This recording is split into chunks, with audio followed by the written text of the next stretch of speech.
Hello बच्चे, नमस्कार। मेरा नाम मोहम्मद बासित अली है। मैं हिंदी अध्यापक हूँ। मैं आपको आज अन्वेषण नामक कविता के माध्यम से, जो प्रथम भाषा हिंदी है, इसमें जो विकल्प से परिपूर्ण जो प्रश्न आपको दिए गए हैं उसका विश्लेषण आपका उत्तर देने का प्रयास करूँगा। पहले मैं प्रश्न पढ़ूँगा, उसके पश्चात उसके जो विकल्प है पढ़ूँगा, पश्चात आंसर बनाने का प्रयास करूँगा। पहला प्रश्न है, अन्वेषण कविता के कवि ने रहस्यवादी भावना स्पष्ट की है। यहाँ पर रहस्यवादी के नीचे अंडरलाइन किया गया है, रेखांकित किया गया है। रेखांकित शब्द में प्रत्यय पहचानिए। प्रत्यय का अर्थ है उसमें आखिर में ऐड होने वाला शब्द, जैसा रहस्य प्लस वादी, रहस्यवादी होता है। तो अब यहाँ पर इसका विकल्प है बेटे वादी। ओके, इसमें पहला ऑप्शन वादी है। उसके पश्चात दूसरा प्रश्न है, अपराधी को दंड अवश्य मिलना चाहिए। रेखांकित शब्द दंड के नीचे दिया गया है, तो दंड का तद्भव शब्द रूप पहचानिए। ये दंड तत्सम है, इसका तद्भव क्या होता है? अब यहाँ पर इसके विकल्प हैं अंडा, बंडा, डंडा, कंडा। तो ये हमने इसका विकल्प है सी, डंडा। ओके बेटे। उसके पश्चात तीसरा प्रश्न है, मैं ढूंढता तुझे था जब कुंज और वन में। रेखांकित शब्द व्याकरण की दृष्टि से क्या है? यहाँ पर रेखांकित शब्द मैं के नीचे किया गया है, तो ये मैं शब्द भेद क्या है पहचानना है हमें। तो यहाँ पर आपको ऑप्शन में है ए संज्ञा, बी सर्वनाम, सी क्रिया, डी विशेषण। यानी मैं को क्या है यहाँ पर बेटे? तो मैं सर्वनाम होता है, यानी संज्ञा के स्थान पर उपयोग करने वाला शब्द।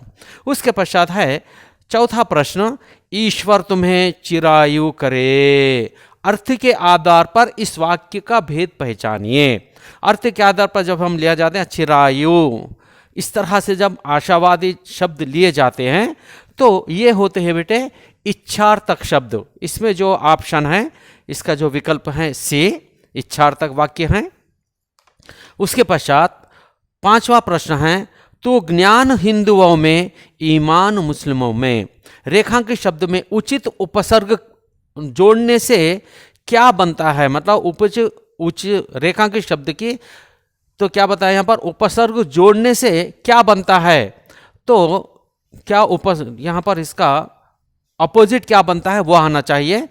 तो इसका यहाँ पर विकल्प है बेटे आ, अन, बे, अप। यानी ईमान में बे लगाने से बेमान बनता है, उसका विपरीतार्थक होता है, विलोम शब्द हो जाता है, यानी बे। सी इसका विकल्प है। उसके पश्चात है छठा प्रश्न, उत्थान भर रहा था तब तू किसी के पतन में। रेखांकित शब्द की संधि पहचानिए। उत्थान, उत्थान उत प्लस स्थान, तो ये होता है बेटे व्यंजन संधि, बी विकल्प है। उसके पश्चात सातवां प्रश्न है, समोच्चारित शब्द पहचानिए। समोच्चारित यानी समान उच्चारण होना, उसके अर्थ अलग अलग निकलना।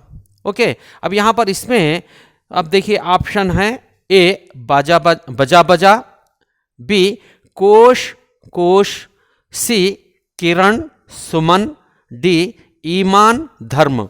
यानी यहाँ पर इसका विकल्प है बी कोश कोश। ये कोश का अर्थ है जो शब्दकोश, डिक्शनरी। ये कोश का अर्थ होता है आवरण, मतलब उच्चारण एक ही है, अर्थ अलग निकलते हैं। ओके बेटे।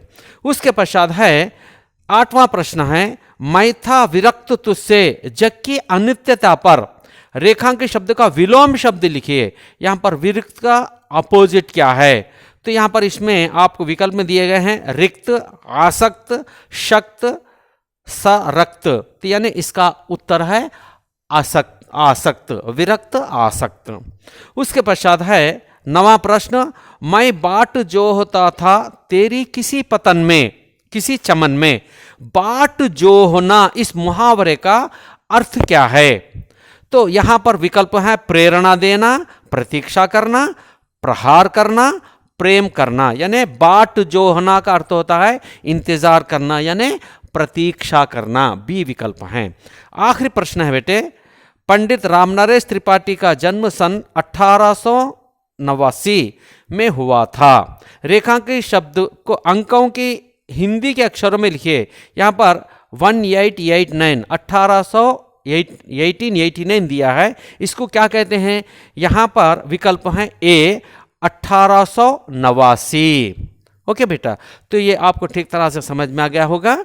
धन्यवाद।